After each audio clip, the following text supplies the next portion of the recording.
बिस्मिल्लाहिर्रहमानिर्रहीम बिस्मिल्लाहिर्रहमानिर्रहीम। दोस्तों, आज का हमारा मौजू है कि बनाते रसूल सल्लल्लाहु अलैहि वसल्लम और उन पर एक एतराज़ का जवाब। अहले सुन्नत व जमात का ये अकीदा है कि जिस पर 1400 साल से उम्मत मुस्लिमा का इजमा भी है कि हुजूर सल्लल्लाहु अलैहि वसल्लम की 4 बेटियां थी, जबकि हमारे जो मुखालिफीन हैं उनका ये नजरिया है कि हुजूर सल्लल्लाहु अलैहि वसल्लम की सिर्फ एक बेटी थी।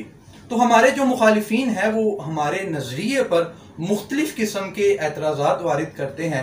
उनमें से एक बुनियादी एतराज़ ये है कि हुजूर सल्लल्लाहु अलैहि वसल्लम की अगर 4 बेटियां थी तो जिस वक़्त हुजूर सल्लल्लाहु अलैहि वसल्लम ने नजरान के ईसाइयों के साथ मुबाहला किया तो उस मुबाहले में बीबी फातिमा के सिवा बाकी जो बेटियां थी वो शामिल क्यों नहीं हुई। तो आज की इस नशिस्त में सबसे पहले तो हमारा जो अकीदा, हमारा जो नजरिया है कि जिस पर 1400 साल से उम्मत मुस्लिमा का इजमा है, उसको मैं मुखालिफीन की कुतब से साबित करूंगा और इसके बाद जो मुखालिफीन हम पर मुबाले वाला एतराज़ करते हैं उसका जवाब भी मैं मुखालिफीन की कुतब से दूंगा। तो तवज्जो के साथ आपने सुनना है और मुखालिफीन की कुतब के जो स्कैन है वो सामने स्क्रीन पर आ जाएंगे, तो आप अच्छे तरीके के साथ उसको मुलाहिजा फरमा लीजिएगा। तो सबसे पहले हमारा नजरिया ये था कि हुजूर सल्लल्लाहु अलैहि वसल्लम की 4 बेटियां हैं। अब इस बात पर सबूत क्या है? इस बात पर सबूत ये है कि हमारे जो मुखालिफिन, उनकी बहुत ही मशहूर किताब है हयातुल कुलूब, कि जिसको लिखने वाले हैं मुल्ला बाकर मजलसी। मुल्ला बाकर मजलसी को मुखालिफिन के मजहब में एक बहुत ही आला मुकाम हासिल है। यहाँ तक कि मुल्ला बाकर मजलसी को ये मुज्तहिद के दर्जे पर फाइज करते हैं। तो मुल्ला बाकर मजलसी ये हयातुल कुलूब जिल्द नंबर 2 और पेज नंबर 869 इसमें लिखता है कि मोतबर सनद के साथ इमाम जाफर सादिक से ये मनकूल है, यानी कि ये जो आगे बात बयान हो रही है ये मोतबर सनद के साथ बयान होगी। इसमें किसी किस्म का कोई भी शक व शुबा नहीं होगा, इसमें किसी किस्म की कोई कमजोरी, कोई नकारत, कोई ज़ौफ नहीं होगा। उसको बयान करने वाले हैं इमाम जाफर सादिक, जो कि उनके नज़दीक इमाम है और इमाम का कौल नबी के कौल की तरह होता है।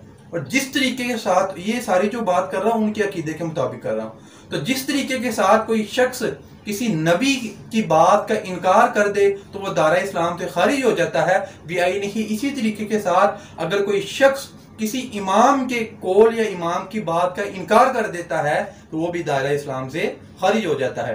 तो इमाम जाफर सादिक को फरमाते हैं कि हुजूर सल्लल्लाहु अलैहि वसल्लम के हजरत खतीजा, उनके बतने अतः से जो बेटे पैदा हुए उनके नाम ये है हजरत कासिम, हजरत ताहिर, बीबी फातिमा, हजरत ज़ैनब, हजरत उम्मे कुलसूम और हजरत रुकैया रदी अल्लाहु अन्हुमा। तो दोस्तों, ये जो मैंने आपको हवाला दिया है मुल्ला बाकर मजलसी का और जो इमाम जाफर सादिक उनसे मोतबर सनद के साथ जो बात बयान कर रहे हैं, उससे भी यही साबित हो रहा है कि हुजूर सल्लल्लाहु अलैहि वसल्लम की 4 बेटियां थी कि जिनके मैंने आपको नाम भी गिनवा दिए हैं।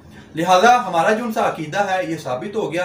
अगरचे मुखालिफिन की और भी बहुत सारी कुतब हैं कि जिससे हमारा जो उनसा नजरिया, उसकी सदाकत साबित होती है, लेकिन इख्तिसार के पेश नज़र मैं एक पर ही इक्तिफा करता हूँ। अब आते हैं एतराज़ के जवाब की जानिब।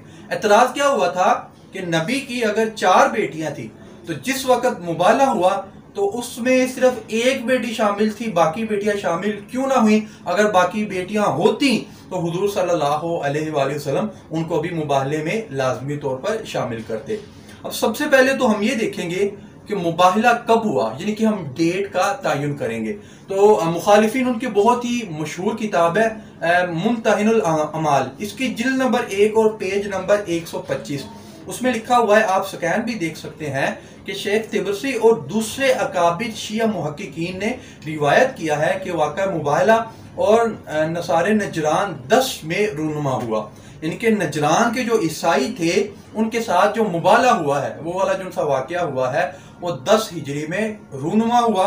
इसी बात को शेख तिब्रसी ने भी बयान किया है और इसके अलावा दीगर जो अकाबिर जो शिया मुहक्किकीन है उन्होंने भी इस बात को बयान किया है। गोया कि अब हमारे पास डेट आ गई, एक तारीख का तयन हो गया कि मुबाहला किस तारीख को हुआ है। अब देखते हैं कि 10 हिजरी तक हुजूर सल्लल्लाहु अलैहि वसल्लम की कौन कौन सी बेटी जिंदा थी। अगर तो ये साबित हो गया कि जो हुजूर सल्लल्लाहु अलैहि वसल्लम کہ دوسری بیٹیاں کہ جن کا ہم دعویٰ کرتے ہیں اگر وہ زندہ تھیں اور حضور صلی اللہ علیہ وآلہ وسلم نے ان کو مباہلے میں شامل نہیں کیا تو پھر جو شیعہ حضرات ہیں ان کا موقف ثابت ہو جائے گا. اور اگر ہم نے آپ کی کتب سے یہ ثابت کر دیا کہ اس وقت حضور صلی اللہ علیہ وآلہ وسلم کی صرف ایک بیٹی زندہ تھی کہ جن کا نام سیدہ فاطمہ ہے اور باقی تمام بیٹیاں وہ وفات پا چکی تھی تو ہمارا جو ان سا موقف ہے وہ بھی ثابت ہو جائے گا اور آپ کا جو ان سا جواب ہے اس کا اعتراض اس کا جواب بھی آ جائے گا. تو ملا باقر مجلسی حیات القلوب، پہلے بھی میں نے آپ کو حیات القلوب کا حوالہ دیا، اب دوبارہ دیتا ہوں. ملا باقر مجلسی حیات القلوب جلد نمبر 2 اور پیج نمبر 871 یہاں پہ لکھتا ہے کہ سیدہ زینب رضی اللہ عنہ ہجرت کے 7ویں سال اور دوسری روایت کے مطابق 8ویں سال اس دنیا سے کوچ کر گئی. آگے فرماتے ہیں سیدہ رقیہ نے مدینہ منورہ میں وصال فرمایا جبکہ جنگ بدر کا سامنا تھا اور آپ کی تیسری صاحبزادی ام کلثوم رضی اللہ عنہ تھی. حضرت عثمان غنی نے ان کے ساتھ ان کی ہمشیرہ سیدہ رقیہ کے وصال کے بعد شادی کی. کہتے ہیں کہ ہجرت کے 7ویں سال ان کا بھی وصال ہو گیا. دوستو میں نے آپ کے سامنے جو حوالہ رکھا، سب سے پہلے ملا باقر مجلسی لکھتا ہے کہ سیدہ زینب ان کا وصال کب ہوا؟ ایک روایت کے مطابق 7 ہجری میں، دوسری روایت کے مطابق 8 ہجری میں. دوسرے نمبر پر سیدہ رقیہ ان کے بارے میں بیان کر رہے ہیں کہ جب جنگ بدر کا جب واقعہ رونما ہوا یعنی کہ 2 ہجری میں، اس وقت ان کا وصال ہوا اور آخر میں رہ گئی سیدہ ام کلثوم کہ جن کا حضرت عثمان غنی رضی اللہ عنہ ان کے ساتھ حضرت رقیہ ان کے وصال کے بعد نکاح ہوا تھا. اس کے بارے میں کہتا ہے کہ وہ ہجرت کے 7ویں سال ان کا وصال ہو گیا. دوستو میں نے آپ کے سامنے حضور صلی اللہ علیہ وسلم کی جو بیٹیاں تھیں ان کی جو ڈیٹ آف ڈیتھ ہے وہ میں نے آپ کے سامنے رکھ دی. مباہلہ کب ہوتا ہے؟ 10 ہجری میں. اور حضور صلی اللہ علیہ وآلہ وسلم کی باقی جتنی بھی 3 بیٹیاں تھیں وہ اس سے پہلے ہی وصال فرما چکی ہوتی ہیں. تو لہٰذا ثابت ہوا کہ مباہلے کے وقت حضور صلی اللہ علیہ وآلہ وسلم کی صرف ایک بیٹی زندہ تھی. اگر دوسری بیٹیاں زندہ ہوتی تو حضور صلی اللہ علیہ وآلہ وسلم ان کو بھی لازمی طور پر مباہلے میں شامل کرتے. لہذا ثابت ہوا کہ ہمارے جو مخالفین ہیں ہم پر جو بنیادی اعتراض کرتے ہیں وہ فضول ہے، اس کی کسی قسم کی کوئی بھی بنیاد نہیں. اور ہمارا جو سا موقف ہے اس کو بھی ہم نے پہلے ملا باقر مجلسی اس کی کتاب سے حوالہ دیا اور مزید اشکال کو دور کر کے ہم نے یہ ثابت کر دیا کہ حضور صلی اللہ علیہ وآلہ وسلم کی 4 بیٹیاں تھیں. اور جس طریقے کے ساتھ اگر کوئی شخص سیدہ فاطمہ ان کے بارے میں یہ دعویٰ کرے کہ وہ حضور کی بیٹی نہیں ہے تو جس طرح ان کی شان میں گستاخی ہوگی بیائی نہیں. اسی طریقے کے ساتھ جب ہمارے مخالفین یہ دعویٰ کرتے ہیں کہ باقی جو 3 تھیں وہ حضور کی بیٹیاں نہیں تھیں تو یہ بھی ان کی شان میں بدترین قسم کی گستاخی ہے اور یہ اہل بیت اطہار ان کی شان میں گستاخی ہوگی. اللہ تعالیٰ سے دعا ہے کہ اللہ تعالیٰ ہمیں حق سچ سمجھنے کی توفیق عطا فرمائے اور اللہ تعالیٰ ہمیں صراط مستقیم پر گامزن رہنے کی توفیق عطا فرمائے. والسلام.